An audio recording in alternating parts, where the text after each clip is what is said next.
Aquarius, hi! Welcome to Mr. Queen PH. At titingnan natin kung ano yung major surprise sa inyo in the next 30 days. From the time na mapanood nyo ang reading na to, dahil ito ay isang timeless reading, anytime na mapanood nyo to as long as makaka-resonate kayo, this reading is for you.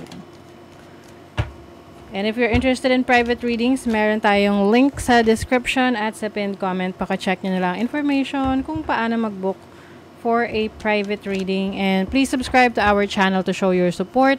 Like, share this video at comment na rin kayo kung kayo naka-resonate. Okay. Paalala lang, reading na to ay general reading. Maaari kayong makarelate, maaring hindi. Just take what resonates. Okay, Aquarius, ano yung surprise in the next 30 days? Ano yung surprise for Aquarius? Okay. Ooh, there is a new beginning. Parang may love life dito, ha? Ay. Okay. So, I'm seeing a new relationship or love interest dito. Pwedeng merong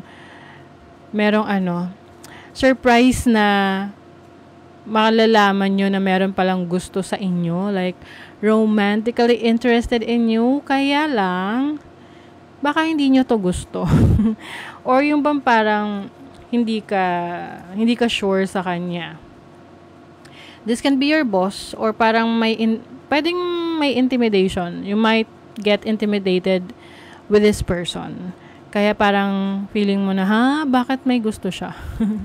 Yung iba naman sa inyo, this can be an offer for a job or career or a source of income na parang sa una, hindi mo maisip kung ito ba ay susubukan mo, gagawin mo, ipupurso mo.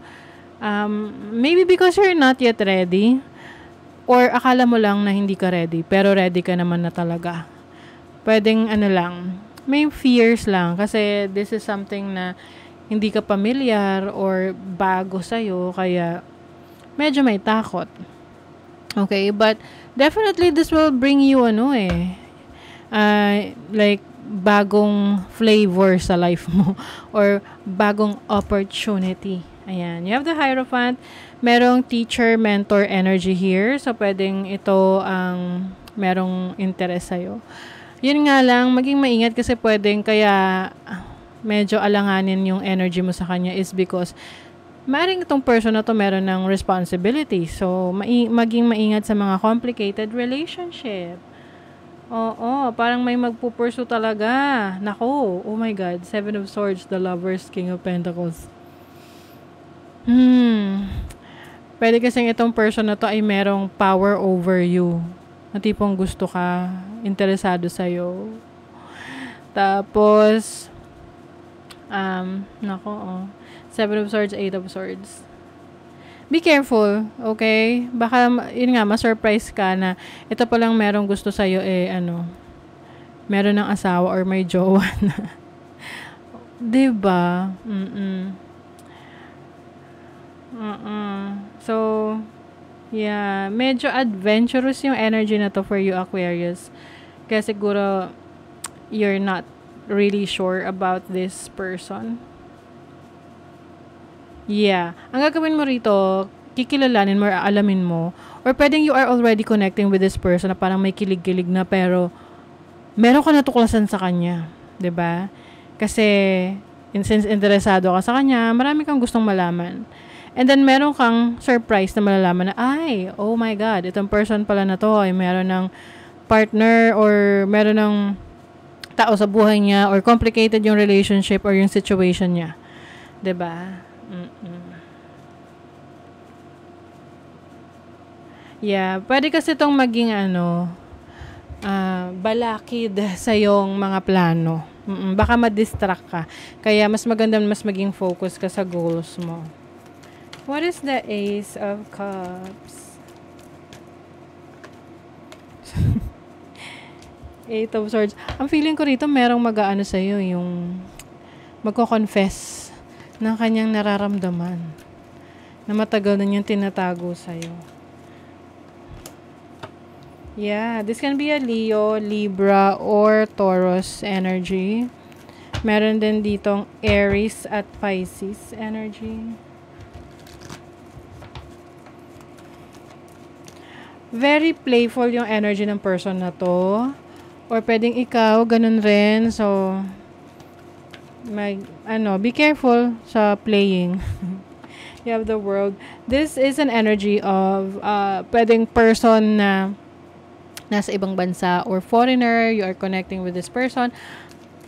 And maaari ring para sa iba pwedeng ito ay opportunity sa pag-abroad na naisip mo na okay, maganda yung opportunity sa pag-abroad but kaya mo ba or okay ba sa'yo yun? Wala bang magiging problema? Kasi pwedeng first time mo yung opportunity na to na malalayo ka sa family mo. So, you've been thinking kung ipupurso mo. Ay, oo, ipupurso mo siya. Yes, kasi maganda ang bigayan. Maganda ang opportunity. Pero pag-iisipin mo muna to bago mo siya gawin, bago mo ipurso. Ganun naman talaga. Kailangan pinag-iisipang maigi, weighing your options, titingnan mo kung ano yung possibilities. But at the same time, pwede rin magte-take ka ng risk dito kasi ang buhay naman talaga is pagte-take ng risk. Kasi pag masyado kang safe, like parang lagi kang playing safe, nalilimitahan mo yung sarili mo dun sa mga bagay na pwede mong ma-experience. Oh, meron talaga rito may interest sa inyo. Oh my God, you have Venus in Aries in the first house. Ang lakas ng Aries energy. Very aggressive. Oo, yung parang talagang gusto kang i-pursue. Okay. You have Saturn and Leo in the 5th house. 5th house is about creativity, pag-enjoy, but Saturn is here. So, maaring meron kang mga gustong gawin like related sa iyong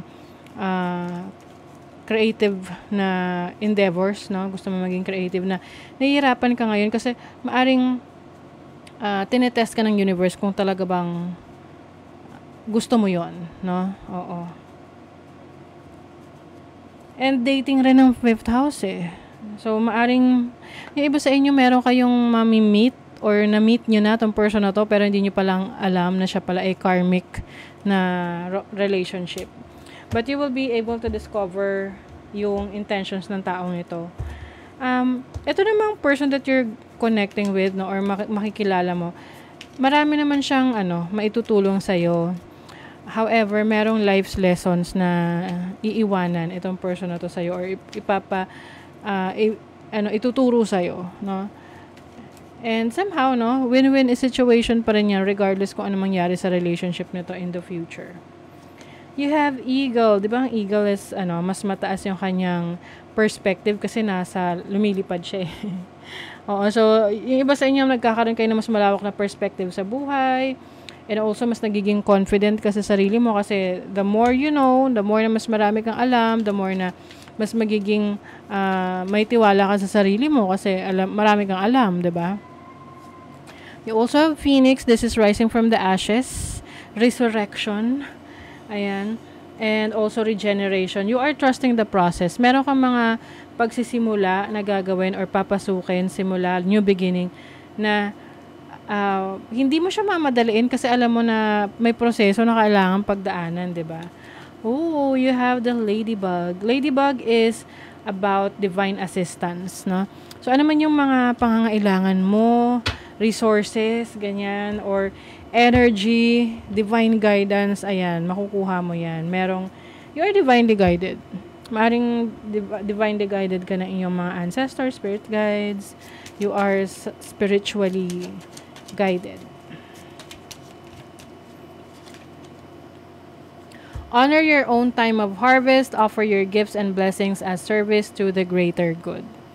Some of you, meron kayong kakayanan na tumulong sa community, sa mga tao sa paligid nyo, yung mga, anong tawag doon? Public service, ganyan.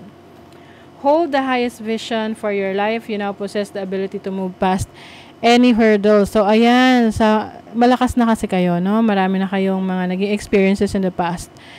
And now, may kakayanan ka na mabilis mong ma-overcome yung mga challenges na kakaharapin mo in the next 30 days. Okay, so that is your reading, Aquarius. Thank you so much. See you again.